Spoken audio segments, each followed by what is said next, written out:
Yeah. So Seeing Jesus is the sermon title at this point, and I think it's going to stick. I oftentimes get up there and I can't see the screen, and I want to look around and say, now, what was my title again?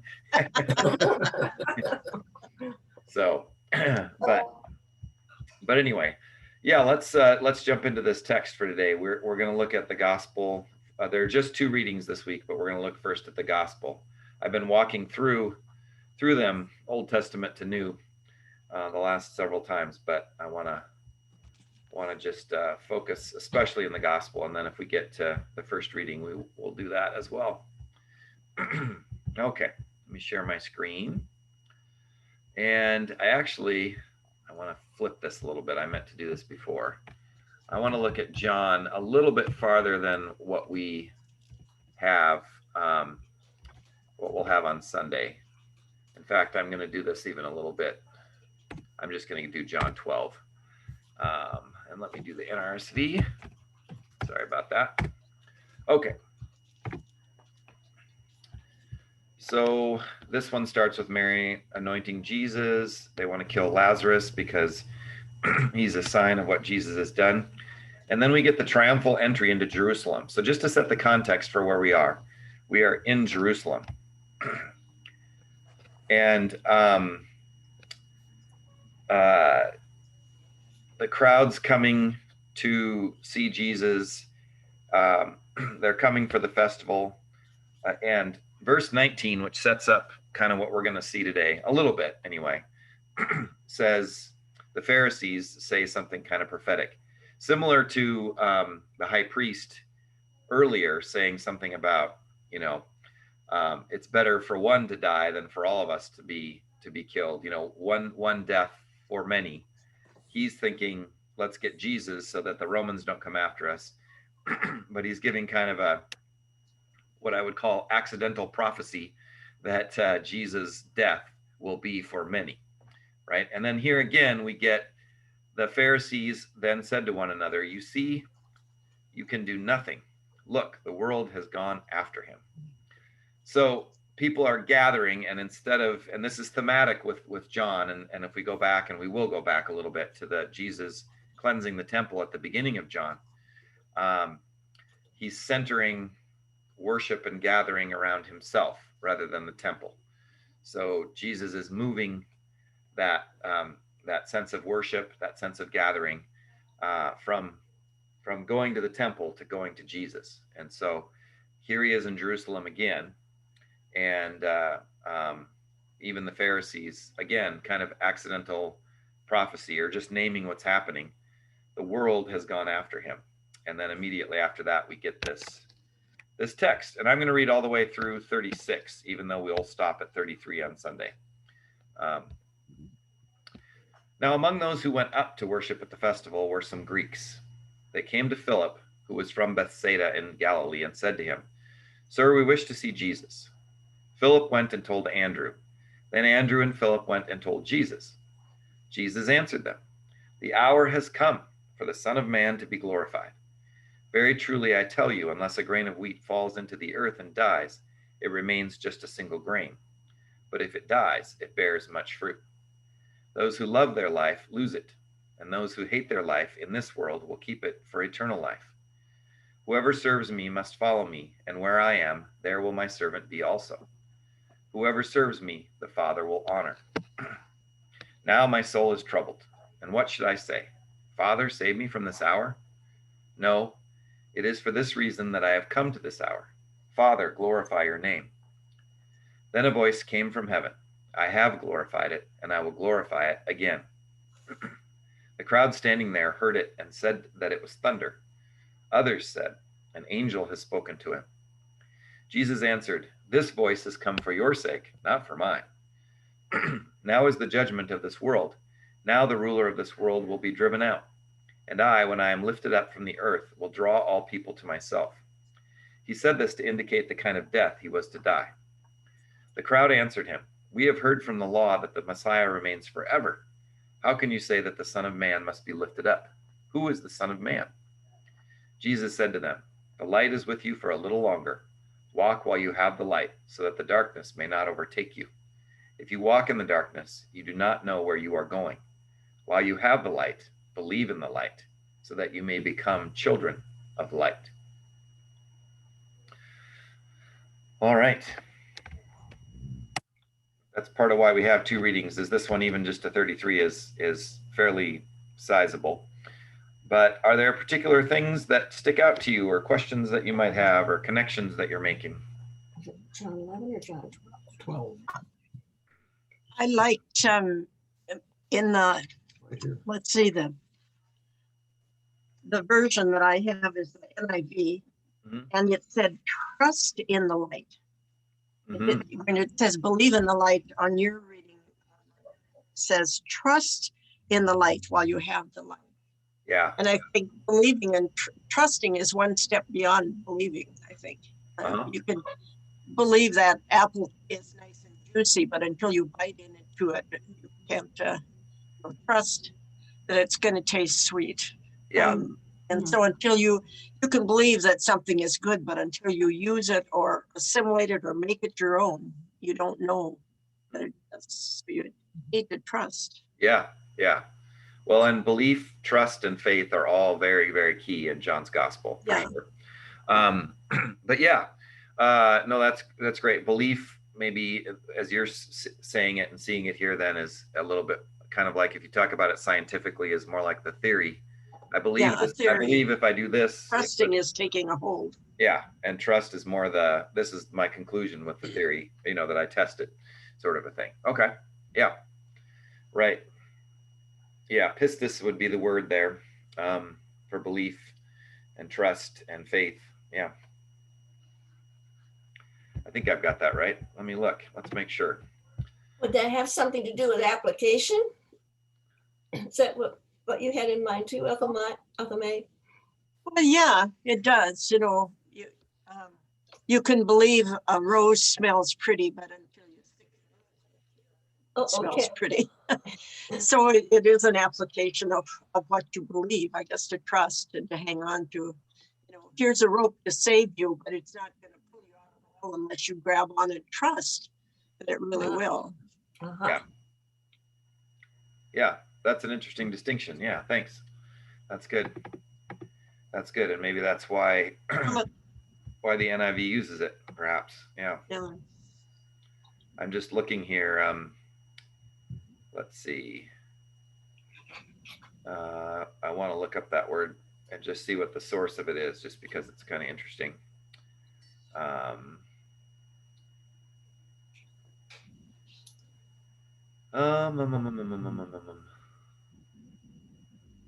Let's see. You were looking in verse 36, weren't you?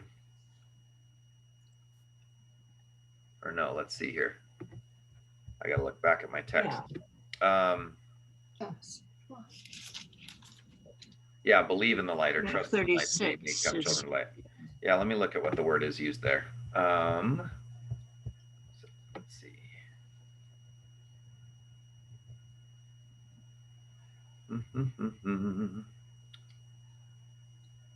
Oh, there it is. Believe is, the root word is pistis, which is that word for faith.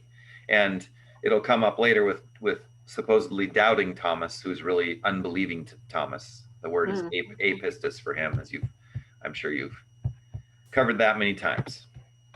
Yeah. Okay. Other things that stand out for you, or questions you have, or insights you're seeing? We look more at the voice. Yeah. Oh, yeah. Yeah. So yeah, that's interesting. Yeah. So this is kind of the Garden of Gethsemane moment, very succinctly in 27, and very publicly, much more publicly than what we get in the Synoptic Gospels, as far as Jesus. Now my soul is troubled, Jesus says, and soul there is the same word that's used up above for life. The word for life that's used throughout here and soul is zuke, which is oftentimes means your soul, which again means not just a little light inside you, but your whole being, kind of all of who you are, your physical, your spiritual, your all of that, your mental, So Jesus is in this moment of great, struggle. My soul is troubled, which could mean again that he's experiencing this in all of his humanity. He's troubled. This is not whitewashed Jesus, which we sometimes get with John. This is a crack in the in the armor, it seems. But then he says, "What should I say? Father, save me from this hour." Well, yeah, that is what Jesus says in the Garden of Gethsemane. Um, you know, uh, you know, kind of pleads with the Father, but then says, "Not my will, but yours be done." So, but this is the hour. This is the reason Jesus has come. So glorify your name. Then this voice comes and says, "I have glorified it, and I will glorify it again." And yeah, it seems to be a voice that's hidden from some, and others perhaps understand it. Yeah. I'm sorry. Did you want to say something though about that voice, or? Well, no, I was wanting to kind of dig into it a bit. Mm-hmm. It looks like the crowd heard it, didn't understand it. Mm-hmm. They said it's something that they can understand, which is thunder, but an angel's a little harder to understand. But it doesn't sound like anybody really got it. And yet Jesus says this has come for our sake. And so I'm wondering, where does that leave us?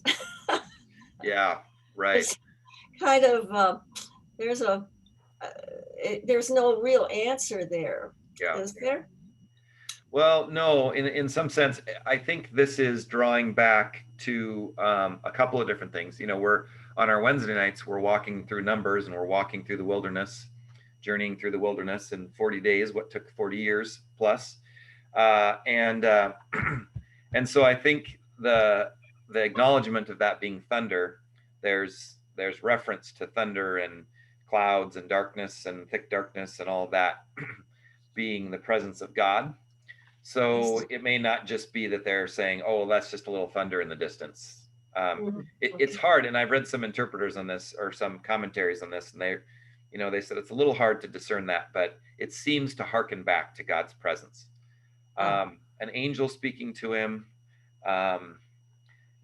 Again, there seems to be some recognition that this is more than just noise. There are words here, but as a whole, it kind of goes back to a few different places, but in early Isaiah, where it talks about the people's ears being stopped up, and they're not able to see, they're not able to hear, even suggesting that God has done that in order that they wouldn't hear. A word is proclaimed, but God has shut their ears to hear it and shut their eyes to see it. So that seems to be what this is going back to. I want to say Isaiah 4, maybe Isaiah 6, back in those places where there's kind of this judgment proclaimed that the people can't even hear God anymore. I think that's in the next verses, isn't it? It refers to Isaiah. That's in the what? I think it's in the next verses, in fact, in John after this, that it refers to Isaiah. Oh, yeah. Are you talking about immediately following this where it says, now is the judgment of this world? Are you talking about that? Yeah, and it says that it's closed there. Their ears are closed. Yeah, right. Oh, the unbelief of the people. Yes, right. The Lord who has believed our message, and to whom has the arm of the Lord been revealed, and so they could not believe, because Isaiah also said, he has blinded their eyes and hardened their heart. Yeah. So you have it right down below, just where we stopped reading. Mm-hmm. Yeah. It seems like maybe God puts a capacity in each one of us to hear, and it's kind of like I'm kind of picturing a continuum, and yet every individual's got a breaking point where the capacity has run its limit. Yeah. And for all kinds of whatever reasons are going on, or whatever choices they've made when they do have a capacity, it's going to just automatically, but it will on its own block you off after a while. Your brain just shuts down. Right. And I don't see that as God stopping that. I see God gave me a package, and I've got a lot to do about the capacity I have. Yeah. Yeah. Yeah. I often kind of group that with the sort of the just the natural consequences of um, well, I just group it with natural consequences. So in a sense, that's the way God has made the world, and God has made us, and we are limited in our capacity. And when our minds are, blown by God's work versus our own power, our own, feelings of our own capacity to do things, blinded by the things around us, limited in our faith, our trust by the realities that we believe. So unable to trust because we believe what we see and not the things unseen. All of those things, yeah, Sharon. Because I know I get a little tied up in knots and a little itchy when it says that God, basically put plugs in their ears and blinders over their eyes. That's hard for me, and I probably need to be a little more open to God's judgment in that way. But I think it still is God's judgment. I think they just interpret that a little differently. Yeah. And I see that more as like what you're saying, more of like just the stuff that gets in the way. Yeah. And this is pretty mind blowing. I mean, the Son of Man being lifted up, Jesus alluding, more directly to his death, talking about seeds planted in the ground, which would actually speak to the fertility cults and would speak to as much as it would speak to the to the Jewish people around him. But he seems to be bringing out what Paul will bring out later in that image of what happens, that a seed has to die in order to produce fruit and be made into a plant and all of that. So yeah, it's a lot to take in.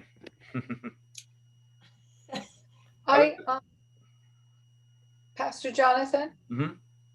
I was that first sentence, now my soul is troubled, Mm-hmm. Makes Jesus so real to me. Yeah. Mm-hmm. Just, I mean, the whole expression, I mean, it's like, this is true humanity, it's God saying, now my soul is troubled. And the other thing I have a question about too is when he says right after that, and what should I say, Father, save me from this hour? Who is he talking to? Is he talking to the people? Is he talking to himself? Yeah. I'm not quite sure. It's kind of confusing to me. Yeah, it seems to be, and again, this is kind of unique in John. Yeah, and by the way, I appreciate your comment about my soul is troubled, because yeah, you can read through John and feel like Jesus is almost, I don't know what the word is, not robotic, but you can feel like he knows everything all the time, and that we get it. John narrates into his gospel. Jesus said this. Jesus didn't hear what they said, but he knew what they said, or he sensed what was going on, or he said this in order to, or and he can feel a little bit distant to some in John. Now, if you really, really study John, I mean, John is just so rich. It's so rich and full of meaning. But yeah, this gets to a very, like I say, kind of a crack in that perceived armor by some, where Jesus' humanity really does kind of spill out here. But yeah, it seems in John, in the other synoptic gospels, when Jesus prays in the Garden of Gethsemane, and he's talking to God, he's talking privately. We get to sort of be a fly on the wall or a fly on the rock in Gethsemane, in the garden there, or tree, or whatever it is. But here he is saying it publicly, and it seems to be more rhetorical. Like, what should I say? To me, it almost gives a feeling with that troubledness, though, that there's a feeling of being, of being trapped in a sense in his humanity. Like this is what's going to happen, but also being very stalwart in what he's going to do. No, It is for this reason that I have come to this hour. And that hour is very, very key. You know, when in the wedding at Cana, when Jesus' mother asks him to turn water into wine, or, you know, whatever, tells him to do something about the wine, he says, woman, you know, my hour has not yet come. And he'll talk about his hour at other times, but here he says, my hour has come up above. Which really should make us sit up and pay attention. Like, oh, all we've been reading through this gospel for 11 and a half, or 11 chapters, and now here the hour has come. What he's been talking about, what he's been saying either isn't, or, you know, when my hour comes, this will happen. And this, now it is, now it's here. So here he is in Jerusalem the final time. And this is the end of his public ministry right here. He'll go in privately with his disciples in 13, and we get the foot washing and all that kind of stuff. But this is kind of it as far as his public teaching. Well, everything has to unfold, and the crowds and the people there he must have been very sure that they would hear all these things, and then when they see him dragged to the cross and dying on the cross, they could certainly relate to the horrors of that. And then the same population is going to hear that he ascended, that he's alive, and then he ascends. So it's like, stay tuned, people. It's not over yet. Right. More episodes to come, that kind of thing. This is the first episode in why I came. Mm-hmm. Yeah, and kind of linking your two comments together there too. This is God never leaves the people with their ears stopped and their eyes closed. There's always, a revelation, and sight comes again. I mean, there are beautiful passages in Isaiah about the people who walked in darkness have seen a great light. So it isn't that there's a finality in this, but even this text kind of moves us in a particular way. In 20, it says, now among those who went up to worship at the festival were some Greeks. They came to Philip, who was from Bethsaida in Galilee, and said to him, sir, we wish to see Jesus. And the reason I included 36 is, oh shoot, where'd it go? Well, you have light. The light. I know. Oh, I'm sorry. I didn't read the end of 36. After Jesus had said this, he departed and hid from them. So we move from a request to see into Jesus revealing everything about what the hour coming means for him, but more so for us as Jesus' disciples. But then he departs, he hides from them. Now, this is not a game of hide and seek or Jesus, trying to dodge and that kind of thing.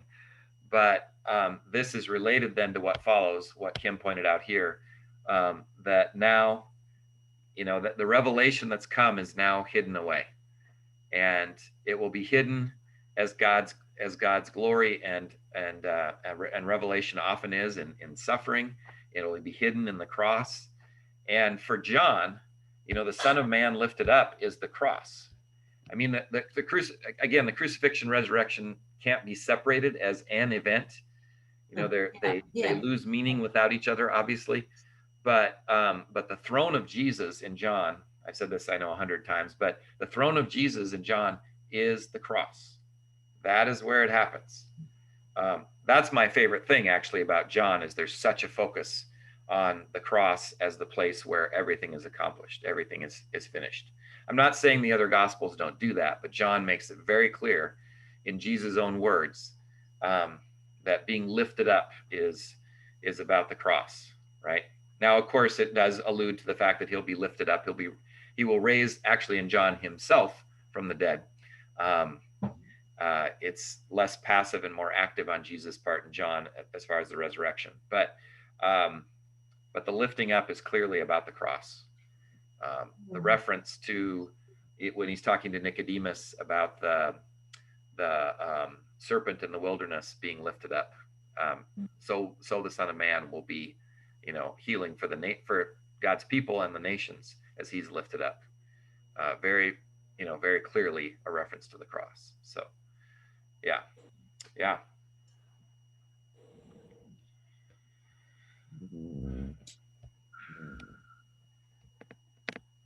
Jesus was apparently hiding from me under this heading, by the way, because I knew it ended with the hiding. That's why I wanted to read it, and then I totally forgot to read that part until you reminded me here. Yeah. Anything else that you want to hit on before we kind of walk? Something to keep in mind, all this story of the cross and everything else, Jesus says, Father, glorify your name. That really is what it's all about. Mm. That's the bottom line, is to glorify God. Yeah. So he's got to save us too. He's got what? He's got to save us as well. It seems like there's and in both. Yeah. And the glory is being saved. Well, yeah. I mean, the glory of God for us is to be saved from all this. And actually, your comment before, Sharon, too, made me think that Jesus doesn't just take on, the bad things we've done and all of that. He takes on the brokenness of the world, and including, as you said, when he's on the cross, people can identify with that. I think you said something like that. Yes, they can. They can identify with the oppression that's over them. They can identify with the real physical presence of the Roman government and the threat of crucifixion and other, torturous ways to be tortured or killed. And so he takes on that as well. I mean, I think the way in which Jesus dies speaks to the completeness, the wholeness of what's covered in his death, including political and social injustices, power over those who are oppressed. In his physical body and soul, as he says here, he takes that on as well. And I don't know that we talk about that very much. And but your comment made me kind of think of that piece as well.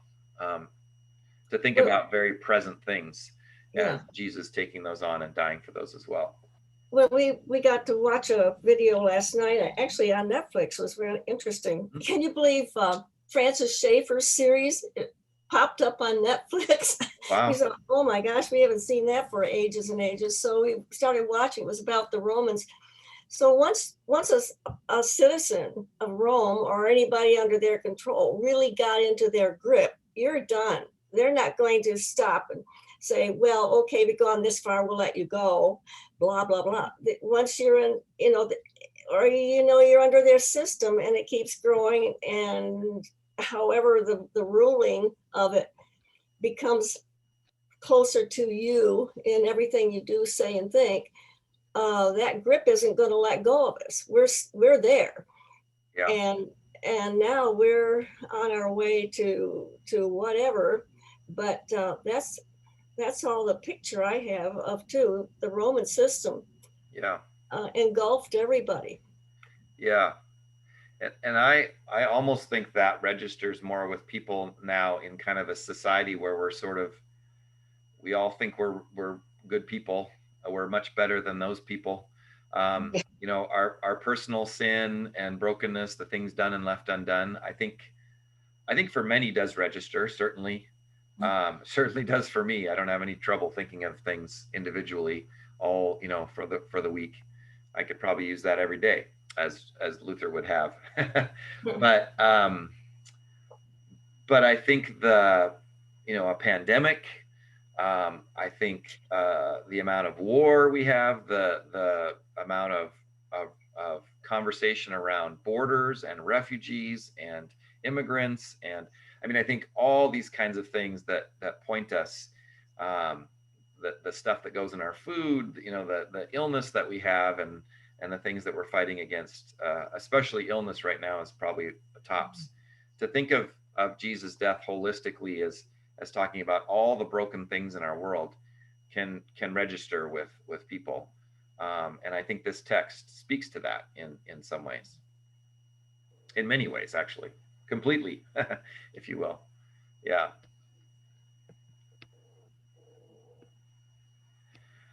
Well, let's Oh, I have yeah, go ahead. one more. Okay. Verse 32, and I, when I am lifted up from the earth, will draw all people Hmm. to myself. Right. Did Yeah. the audience get that? Or, I mean, they went, whoa, all people? No, I had thought it was just us, you know. Yeah. Right. I mean, how is that translated? Yeah. I mean, Yeah. I look at it as all people, but I'm on the other side of what happened. But I'm wondering whether the people themselves felt included in that statement. Yeah. Yeah. Right. Um, so I'll go back to a question I had for our staff, and that is in verse 21. Jeepers, this advertisement is huge. Can I get rid of it? I don't know why that's up there. Hold on a second. Trying to remove this big chunk from down here. There we go. Advertising. Going back up to 21, what's the original question here that Greeks want to see Jesus? Yeah. So we don't know if who these people are. They completely fade away, it seems like. There's 15 minutes in it. They completely fade away from the scene after Philip and Andrew go to see Jesus. 11:07. Right? So where'd they go? And the question for me becomes, did they ever get to see Jesus? did he ever? Well, I think what you're saying, what you're seeing here is, in a sense, yes. I think the Greeks were people who were really there. They might have been God-fearers. They weren't necessarily proselytes. But they could have been, Greeks who were Jewish or something like that. But it seems like they represent, and again, I'm not saying they aren't real, but it seems like they represent this openness to the rest of the world. And again, I go back to 19, where the Pharisees say the whole world has gone after him.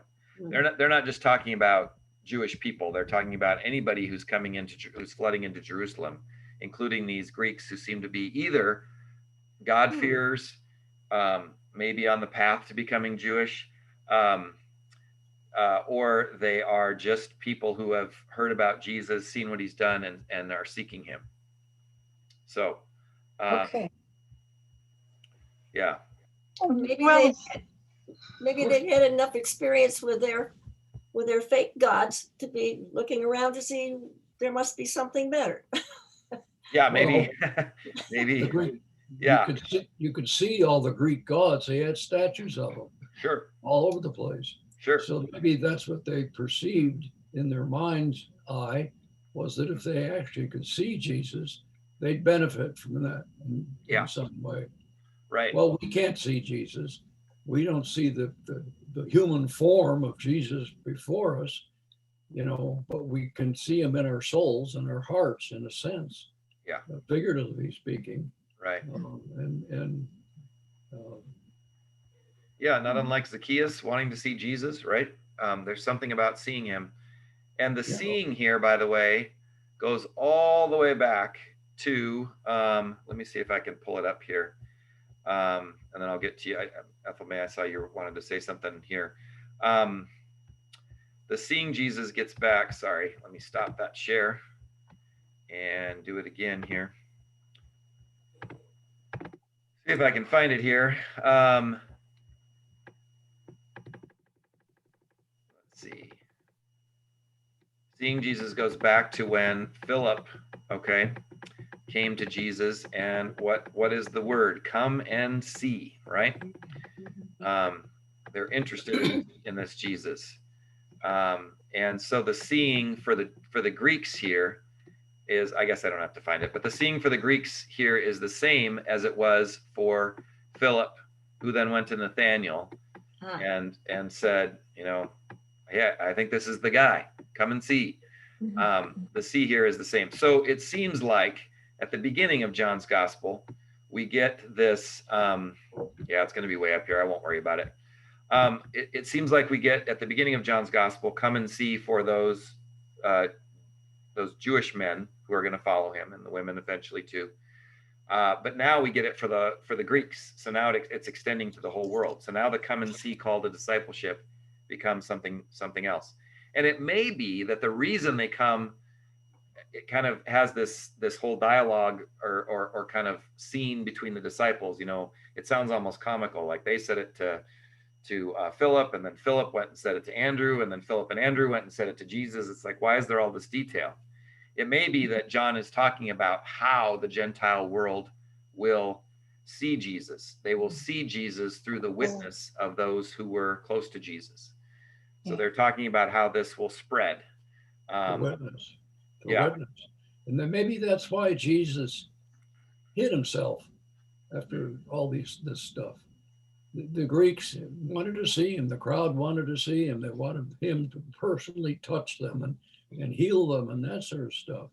And Jesus knew that to glorify God, his presence meant something different. It wasn't just his physical body amongst them at the time. So he went and hid. Yeah. And in hiding, so to speak, he's hiding with his disciples. He's with them. And then we get all this beautiful language from John 13, John 14, 15, 16, 17. The prayer for them, the assurance of the Holy Spirit, the where I am, you will be all with me also. All of this kind of stuff. It's good that I go away. You'll do even greater works than I will. All of that stuff that we have just swimming around in our mind, that beautiful language that Jesus has with his disciples, becomes then this is how this will go out. How you rule yourselves versus how the Gentiles rule themselves. All of this stuff will become of key importance for Christ to be truly revealed to a Gentile world. Set the basis for Paul and others to come after. So yeah, it seems like I just was thinking it relates back to seeing. Our sight is the big deal. And Jesus healed the blind people, and he woke up the dead. And the first thing we hear about is, and they could see again. It isn't just seeing, it's the beginning of a new understanding. Yeah. And so the Greeks gods, they never spoke to anybody. They made up stories about him. So he said this and he said that, but none of them ever could speak, of course. Yeah. And here's something that's a new phenomenon going on. We hear these things, and Jesus said things that they couldn't possibly have heard any other way. Yeah. So seeing and what you see with your eyes is the avenue to your mind. Yeah. And there you go. Yeah. So it all ties together. Yeah. And up to this point, you talk about other gods or other stories of gods and that kind of thing. Up to this point, Jesus is still, he could be compared. I had this smart as a whip kid in our first communion class. I was talking about the uniqueness of our faith, being that God was revealed to us in Jesus Christ, that he's come to us in a certain time, in a certain place, and all of that. And we were talking about relating that to communion and that kind of thing. And as we were walking out, she said, well, in India, Vishnu came to help the people. And I said, oh, yeah, that's a really good point. Because up to this point, we could compare Jesus with Vishnu. And, again, without being disrespectful to our Hindu brothers and sisters, but did Vishnu die for the people once for all, for all the people? And that would not be part of that story. And so, anyway, it was really interesting that she brought that up on the way out, though. Like, yeah. Oh, that happens. That happens in other stories too. But this is where Jesus says, the hour has come, and this is what that hour means for me. It means that I am lifted up and I die, and that you come to believe. So, and then for now, that's going to be hidden from you. You're not going to get it. Not even the disciples are going to get it. Not even the women who come to the tomb get it until they see Jesus, until in John, until he calls out Mary's name. And again, hearing, seeing, recognizing, the road to Emmaus. I did my devotion on that this week. The breaking of the bread and the Christ revealed in that. There are ways in which, as Christ is gone physically, that we will continue to see, and he will be revealed, really even physically to us. So, but yeah. no other gods, I mean, no other quote religions, Hindu, whatever, really point to glorifying God. It's human related, and it's still a human construction.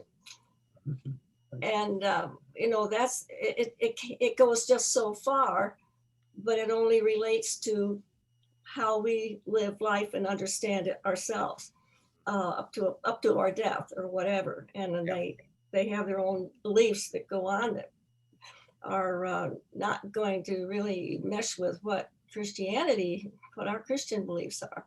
Yeah. But they get just so far, and then it's done. They can't go any further, and there's no glorification pointed to. Yeah, this really gets to that unique. Well, it gets to the wide embrace of God and Jesus Christ with the Greeks coming. I mean, this is pretty radical stuff here for this time. Not for us. Yeah, Jesus died for all, of course, but most of us probably, trace our heritage to, quote unquote, the Greeks or the Gentiles, non-Jewish roots. Maybe some of you have Jewish roots, but I don't, that I know of at least. But it's also, it's an inclusive wrap, but in an exclusive event. So Christianity is both inclusive in that it invites all and gathers all, and in my mind, again, redeems all. We don't sit on the judgment seat of how that works out, but it's Jesus will say later in 14:6, no one comes to the Father except through me. And as I've struggled, and others have struggled with the kind of, wanting to be so inclusive. Well, there's a particular claim that's made. It's through me. Otherwise, what does my death and resurrection mean? It's just another option. It's just another idea. It's just another possibility. Or it is the revelation of God and the saving act of God for the whole world. And you can say that and be inclusive at the same time. Right.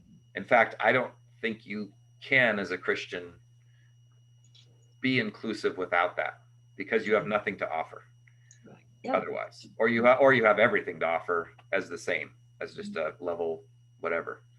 It waters. It's either it's like a plant. It's either watered to death, or it's watered to life with an exclusive, kind of watering. I don't know, that analogy failed me, but but yeah, I can't. What I discovered in my faith was I couldn't be inclusive and be a universalist at the same time. Yeah.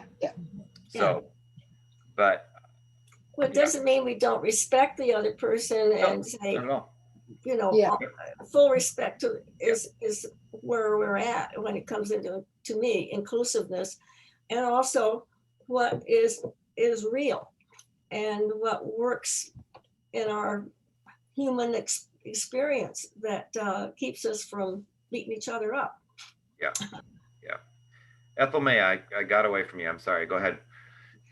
Well, when we were talking about the people coming to Jerusalem, they have done that for centuries and centuries. And I'm thinking Kim probably noticed this too. When we took our trips with Pastor Bill, it was close to the Passover time. So people from all over the world, all different religions, were coming to Jerusalem. And I would kind of like to go, if I go back to Jerusalem, I'd like to go at a non-festival time to see whether the streets are as crowded then as they were when we were there. But so many people were coming because of Passover.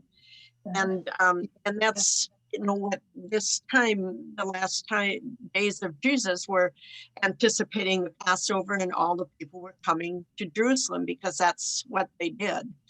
And that was the time that God chose to make this big sacrifice once and for all, which a lot of the people coming to Jerusalem still don't believe or understand. But Jerusalem had a very special place and a very special time. So it's interesting to imagine what other people are thinking, or if they're still watching for the Messiah, or what all of their, and their clearing of their pantries of anything yeast, which we had to leave our hotel dining room because they were doing the scouring before the Passover. The last couple meals we couldn't eat there because they were cleaning every bit of yeast out of the place. So, for centuries and centuries and centuries, it's been going on that people collect in Jerusalem. And so that would be for Jesus to be sacrificed too. Yeah. Yeah. Final Yeah. gift. Well, and not only waiting for the Messiah, but you see some of the understanding, some of the theology here about what's expected. And this one washed over me the first few times I read it, but where is it that they say this again? I think it's in the second, maybe in the second part.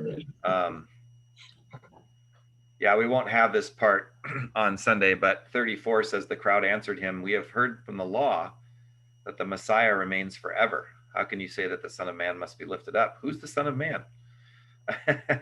So, and by the way, Son of Man in John is usually referring to Jesus on the cross. That's sort of an image that's had there. I haven't unpacked that a lot, but that seems to be the case. But yeah, it's almost like they get it that he's going to die. The Son of Man, Messiah can't remain forever that way. But they have this idea of the Messiah remaining. Well, again, in the hiddenness of God, Christ will remain. I will send the Spirit, the advocate, to be with you. There's no time at which Jesus deserts them. Again, I will not leave you orphaned. I will not leave you forsaken. Those words come from him as well. And so there's this constancy of Christ's presence. Of course, we see that most especially in the kind of the climactic sense of that in the Eucharist, in the meal every Sunday, or every time we gather.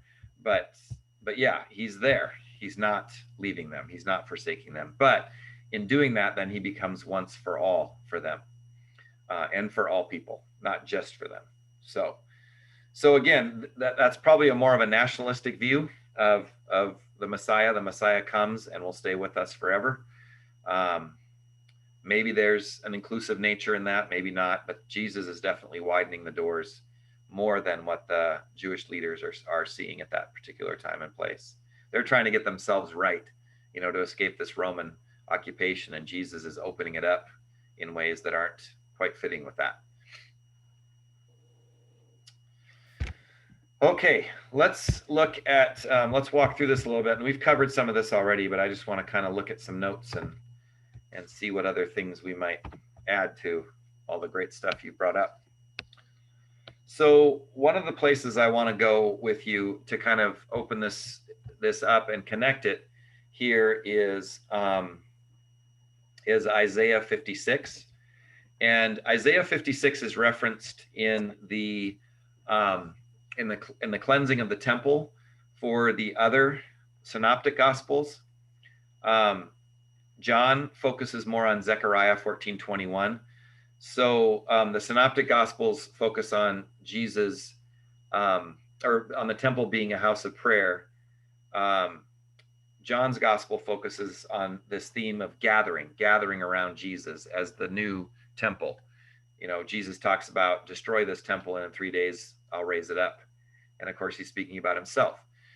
But this Isaiah 56 connects to this text, which again is in the timeline. This text that we have from John is in line with the cleansing of the temple for the other synoptic gospels where they have that. So let me get back to here and we'll jump to Isaiah 56. Take a look at that, starting with verse 3 and going through verse 8.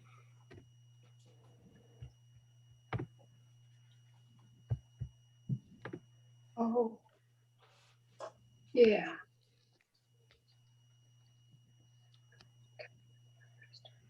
We read this at what, I can't remember if Pastor Bill preached on this or I preached on this, but this was again a radical kind of inclusion here. Yeah. In this particular time and space, because this is naming some people who are named in other parts of Scripture, I don't know if it's Deuteronomy or Leviticus or both, but as those who cannot come into the presence of the Lord. So do not let the foreigner join to the Lord say, the Lord will surely separate me from his people. And do not let the eunuch say, I am just a dry tree. For thus says the Lord to the eunuchs who keep my Sabbaths, who choose the things that please me, and hold fast my covenant, I will give in my house and within my walls a monument and a name better than sons and daughters. I will give them an everlasting name that shall not be cut off. And remember that power of the name for those in this culture. And the foreigners who join themselves to the Lord to minister to him, to love the name of the Lord, and to be his servants, all who keep the Sabbath and do not profane it, and hold fast my covenant, these I will bring to my holy mountain, and make them joyful in my house of prayer. Their burnt offerings and their sacrifices will be accepted on my altar. For my house shall be called a house of prayer. That's the quote that's in the Synoptic Gospels when Jesus cleanses the temples. Will be called a house of prayer for all peoples. Thus says the Lord God, who gathers the outcasts of Israel, I will gather others to them besides those already gathered. So in this passage, Jesus, and again, that calling of the disciples in the beginning, calling of God's people, of the chosen people. And then this moves towards certainly those who are gathered in the diaspora, the outcasts of Israel, in other words. But then I will gather others to them. So this verse 8, or prior to verse 8, is certainly gathering the people of Israel. It's gathering the outcasts, those who are dispersed among the nations, but then also others going into that. And that might even bring you to thinking about Jesus when he's talking about the sheep and the gate, and there are other sheep whose name I will call. That theme keeps regenerating throughout John, but I want you to see where that's sourced from here in Isaiah 56, that this kind of gathering and widening of who has access to God, Jesus fulfills this as well. So, and that's why I think it's significant that there are Greeks who are seeking, they're wanting to see Jesus. They're seeking God's revelation in Christ. And that's really who he's naming here. The foreigner joined to the Lord. The eunuch who keeps my Sabbaths and chooses the things that please me and holds fast to my covenant. The foreigners who join themselves to the Lord. So those who are seeking after God are included in this. There's no brick wall that says, doesn't matter what you want or what you seek or what you do, you're blocked from this. So anyway, I thought that connection was pretty interesting. Mm-hmm. Mm-hmm. Let me see. So Jesus kind of brings this who you gather around, because again, in John's gospel, there's this focus on moving it from where, the temple, to who, the person of God's revelation in Christ,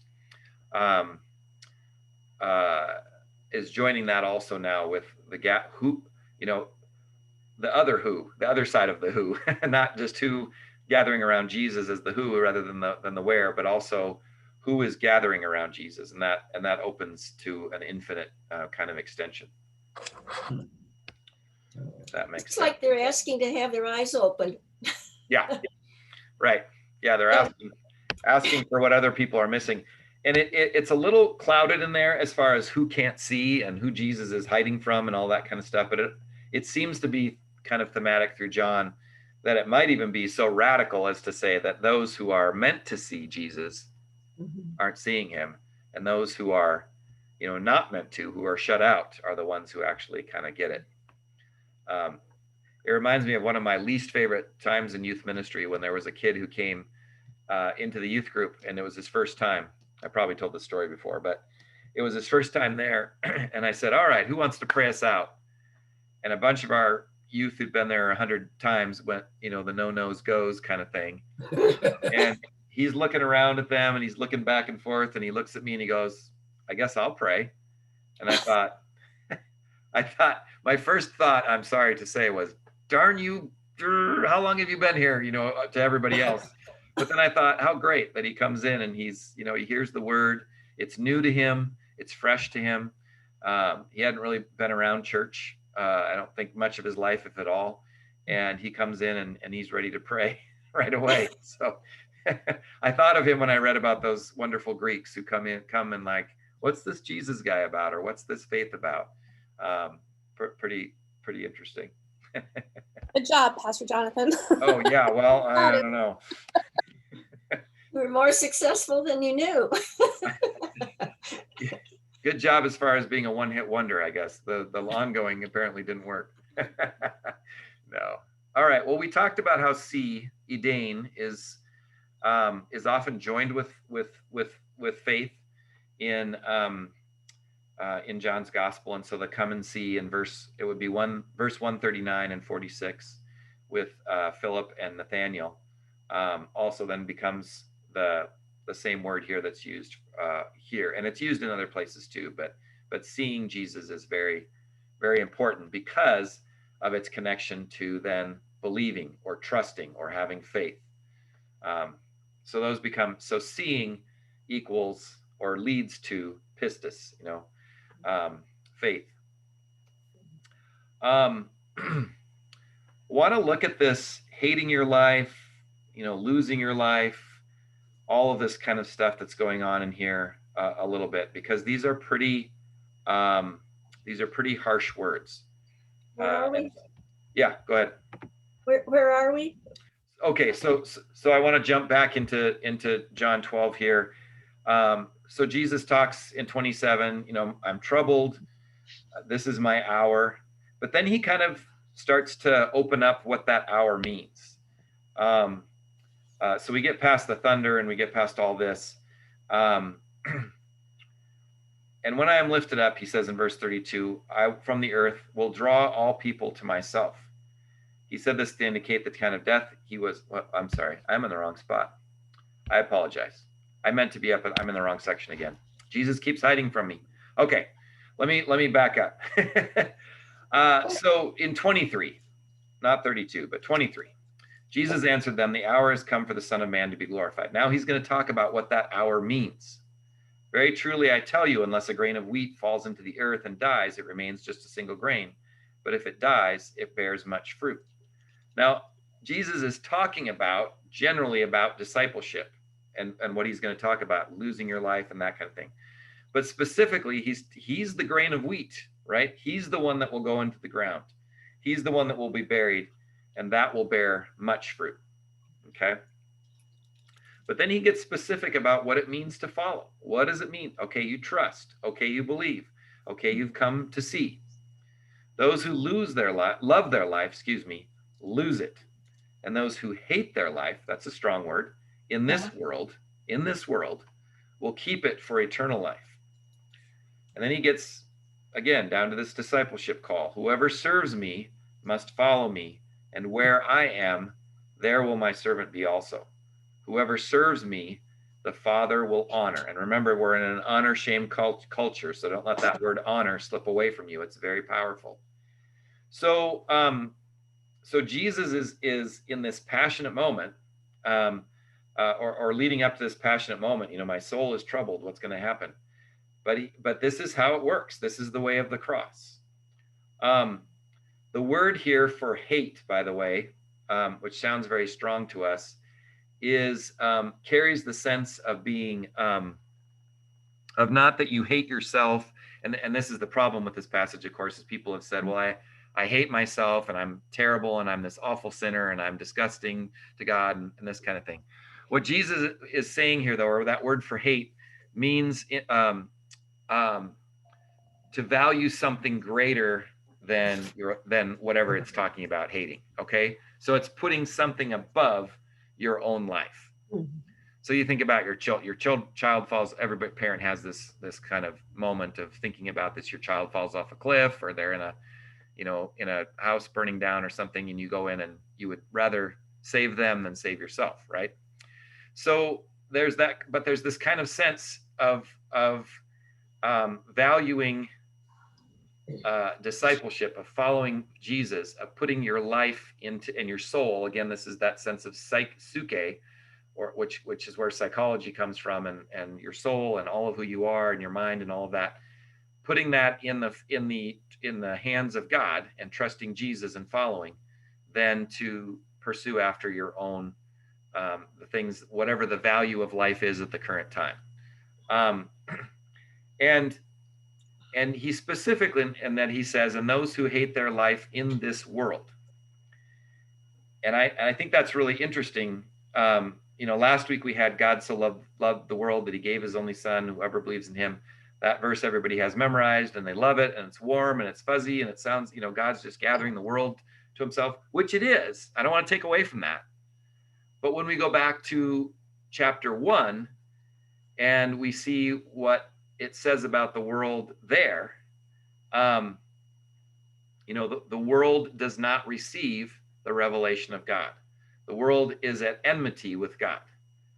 Now, God isn't an enemy to the world. God so loved the world. That's an incredibly powerful passage in John 3:16. But the world continues to fight against God. We talked about this before: the powers, the temptations, whatever it might be. I think it's interesting. I'm reading this book right now on youth ministry, and the guy's talking about, in Luther's day, the great good with the capital G was holiness. And the way to holiness was through virtue. So if you could get into the church and you could be, we see all these stories, these corrupt stories of these 13-year-olds being made, bishops of different areas, and all the power that went with that. But there was also this sense that was the way to get closer to God, to be virtuous. I think it was Aristotle who talked about, virtue and maybe the other Stoics as well, of the, these virtues and giving up other things and being very virtuous. But that got polluted because what did it become? It became this ladder towards God. It became a fertile ground for indulgences where you could, kind of purchase your way into this virtuous life. You could get yourself closer to God. That holiness is not at all the value that we have today.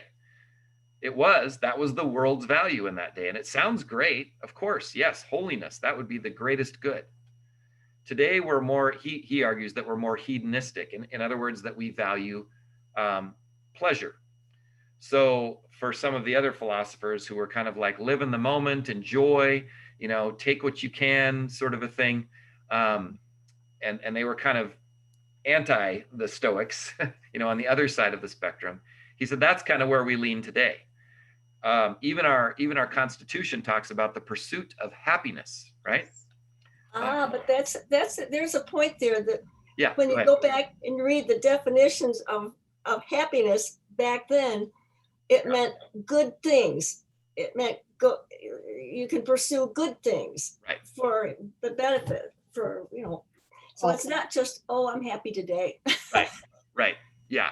I think you're right. I think it has more of the sense of what we would call joy, more of that foundational, meaningful life. Mm-hmm.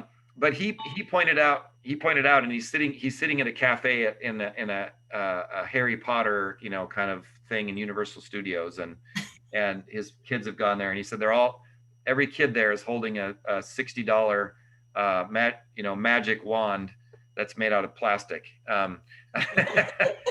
But he said, as he sits in that cafe, even the cafes are to the tiniest detail are just beautiful, perfect. Everything is just creating this atmosphere. And he didn't say this, but it made me think of the cathedrals of, the Middle Ages, and coming out of that Middle Age period and even into the Enlightenment. The beauty and the detail and every little, if you've been in the cathedrals of Europe, it's just awe-inspiring to stand in even the lesser ones, so to speak. It's awe-inspiring. When Karen and I were in Venice, there's a cathedral at the end, kind of looking out on the water, and it seems like the whole thing's floating, but it must weigh 1 million tons.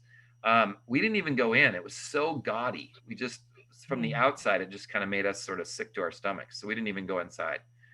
There were some beautiful cathedrals, obviously, in Italy, but this one was just over the top. So, but the detail in there, and now if you go to where is our detail? Where is everything just perfected? Stadiums, amusement parks. Go to Disneyland. There's a place where we noticed, we stood in Disneyland, and it's not just that they put these, like, they had the cars area, and then they had the, I think there's kind of a water slide sort of thing that has this bear roaring on the top of the mountain.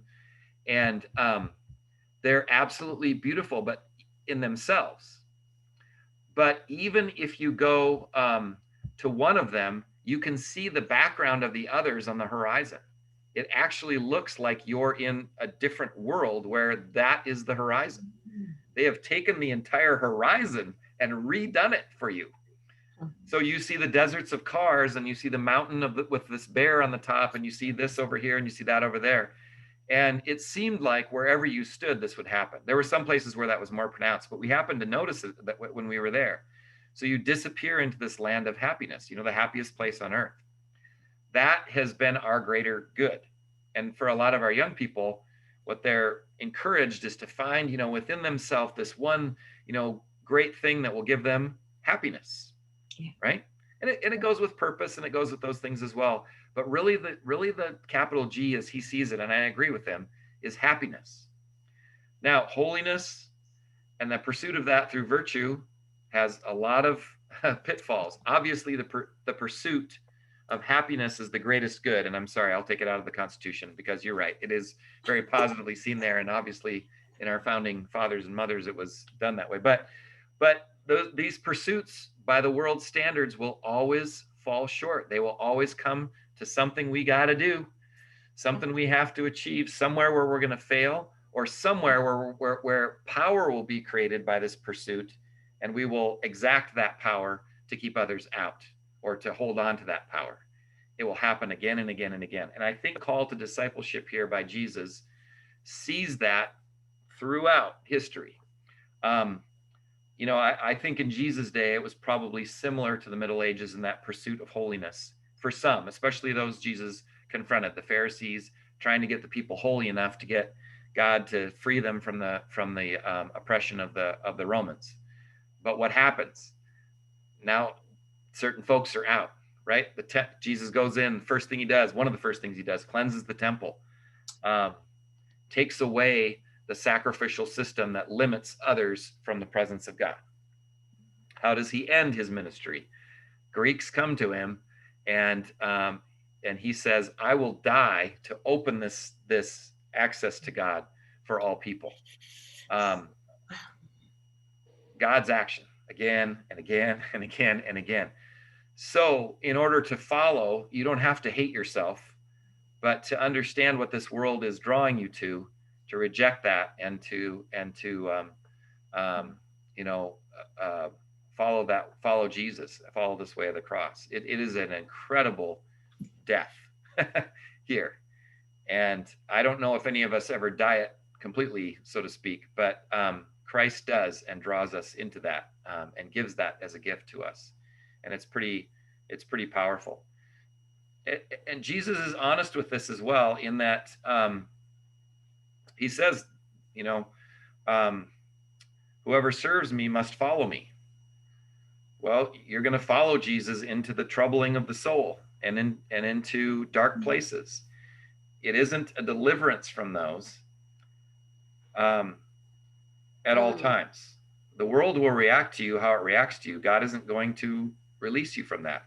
And by the way, in the pursuit of the greater good being happiness, or your own personal happiness in this present day, a lot of what parents and others try to do is remove any kind of yuckiness from their kids' lives, right? Remove any kind of barriers. Remove, make the path easy.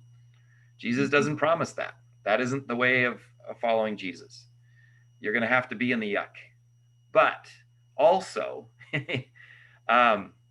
where I am, there you will be also. And that is the cross, that is death, but it is also in the honor of the Father.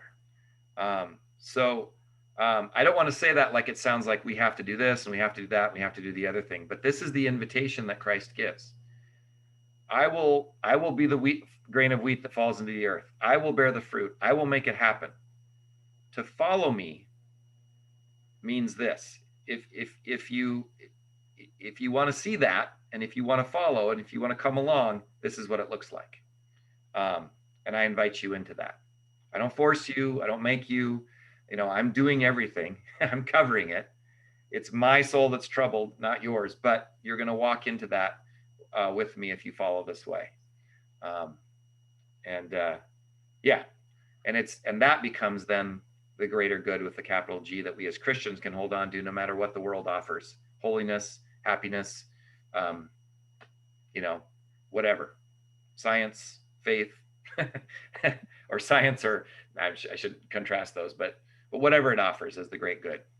Knowledge, power, money, all those different kinds of things, we can say, nope, that's not it. The greater good is discipleship, period.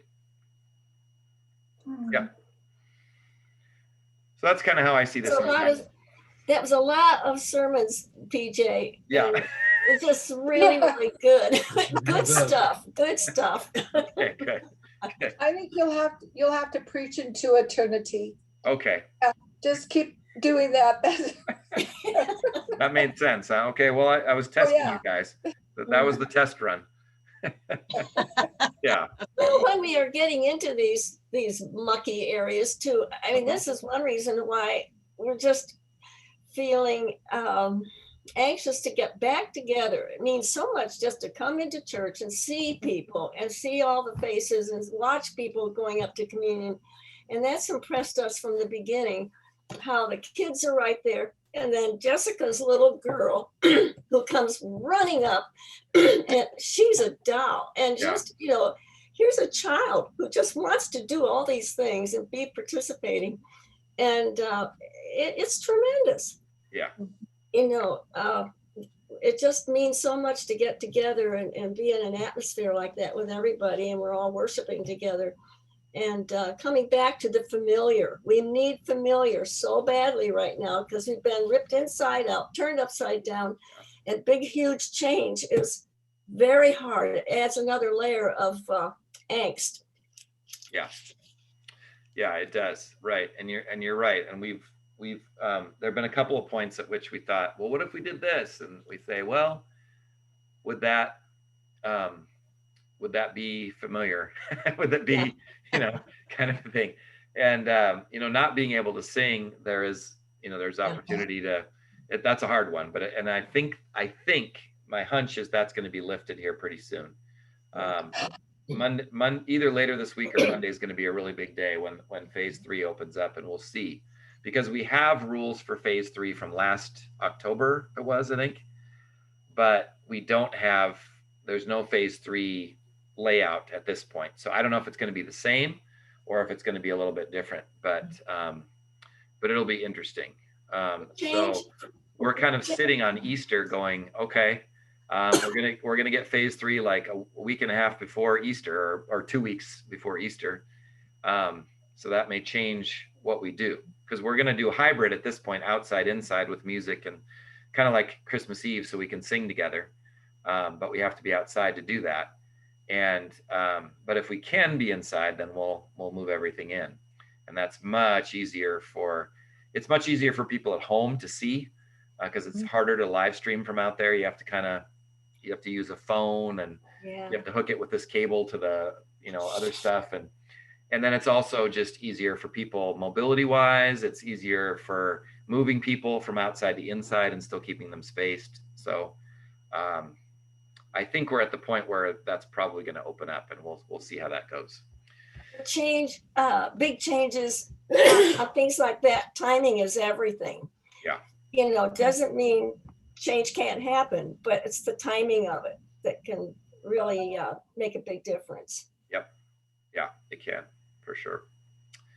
Yep. Yeah, I know. It's going to be interesting to see if that'll happen just before Holy Week, and that'll be interesting. It'll change things a bit. Yeah. We've been, even the music changes, even though just us not singing doesn't mean that we can't, it doesn't just mean that we can do the same songs as they are, because some songs, most of the songs that we sing in our tradition especially, are meant for congregational singing. You go to a lot of churches and they sing songs that are kind of meant for soloists or bands to perform, and then the congregation can kind of sing along, but it's kind of like singing along to the radio. We do that. For the most part, we do that differently. There's value in both, but Justin has leaned more towards, the going back and forth between the bands, because that's what they're geared for, is to offer something to the congregation who can't sing or who isn't heard in singing. And so he said it's interesting kind of playing the organ and playing some familiar hymns or even the piano with some of them. It just doesn't work. It feels very empty and foreign. So if you may have noticed, even in worship, where he's going back and forth with the bands mostly and not interspersing some of that other aspect because of that. So we basically have the Indigo Girls in as far as their harmonies singing, which has been wonderful. They're gorgeous harmonies and beautiful singers in themselves and together.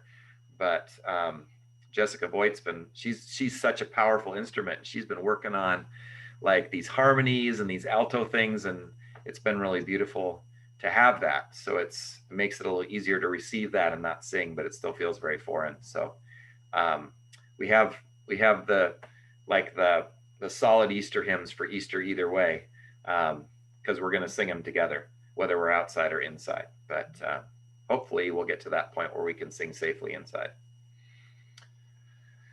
All right, that was a musical sermon. Okay, let's pray.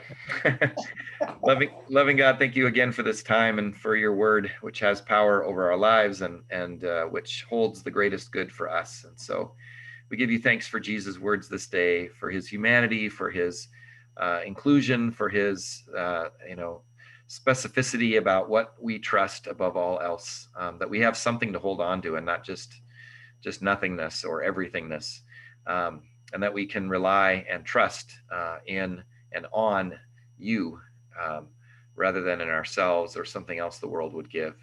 And so we know you love the world, and we grieve that it rejects you and that we are part of that. But we give thanks that your love conquers that and transforms it and invites us into a relationship of discipleship. And so thank you for this time and for these folks gathered. In Jesus' name, amen. Amen. Amen. All right. Thank you. Thank